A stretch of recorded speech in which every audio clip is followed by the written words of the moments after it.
Hello, everyone. Welcome to another episode of New Creative Stories, where we bring you familiar stories with a twist to its ending. And if you like our stories, please give us a thumbs up, share, and subscribe to our channel. Thank you. The Story of Crow and the Pitcher. A long time ago, when God made the earth, it was like paradise on earth. God made men and he loves them.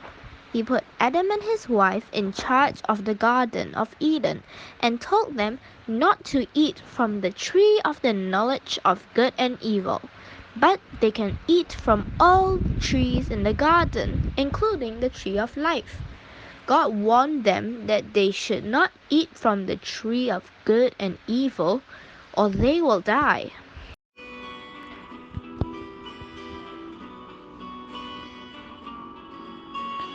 Once there were green fields kissed by the sun.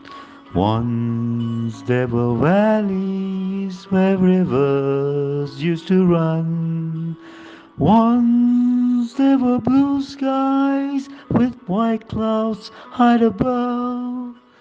Once they were part of that everlasting love. All was shalom peace until the couple were tricked by a snake to eat from the tree God told them not to. Immediately, earth became a fallen place. The Garden of Eden was no longer what it used to be. Here is one incident that took place after Earth was fallen, told by New Creative Stories. Green fields are gone now, parched by the sun. Gone from the valleys where rivers used to run. Gone with a cold wind that swept down from above. Gone with a part of that everlasting love. The hot sun parched the land and vegetation perished. There was no rain in the land and the rivers dried up. All the animals gathered at a waterhole next to a dried up riverbank, waiting for the rain so that they all can have a drink. Now, Crow had just woken up from his dwelling in the graveyard. He was thirsty and flew up to the waterhole in search of water. He saw all the animals waiting by the dried up waterhole.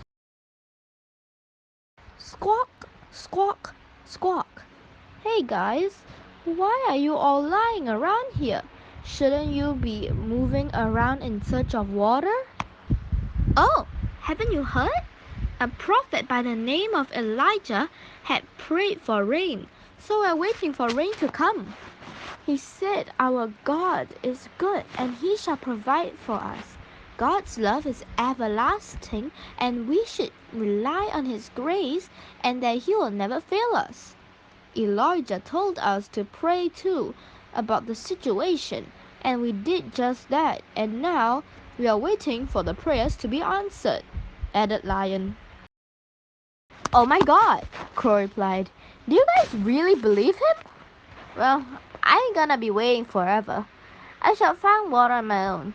You guys can wait like forever. Hope y'all don't die from thirst waiting for God to supply indeed. Like I'm gonna believe that.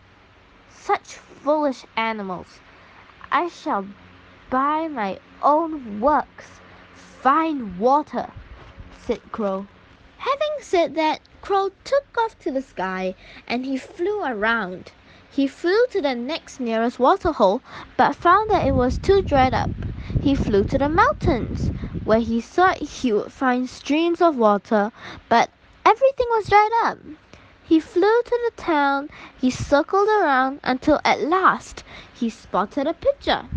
He swooped down and found that there was little water in it and he couldn't reach it with his short beak. He saw some pebbles nearby. He picked them up and started dropping them into the pitcher. As he did that, the water rose and he managed to drink all the water in the pitcher. But it wasn't satisfying and he was still thirsty.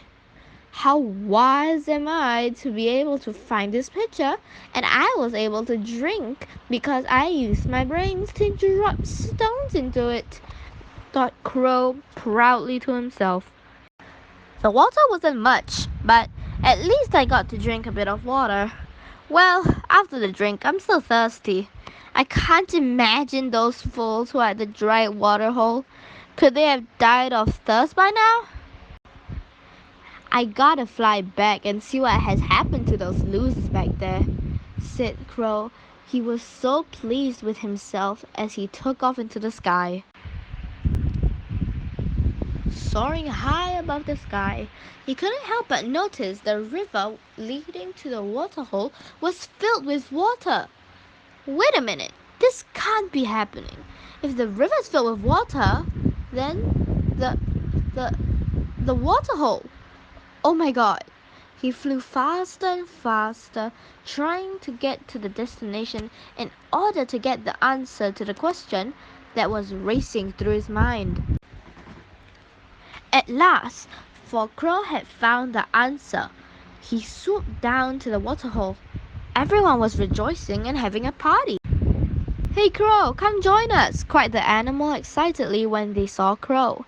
What happened here? Crow asked curiously. Well, the moment you left, it started raining in the nearby mountains, and streams of living waters began filling up the rivers, and our waterhole got filled too. God hears our prayers, Crow, shouted all the animals in unison. Crow was speechless. The moral of the story is when the situation looks bad, whatever your needs are, pray to God. He loves you and He hears you and He will surely come to bless you. Thanks for tuning in. I hope you have enjoyed this story read by Gabra and we'll see you next time in another episode of New Creative Stories. Bye for now.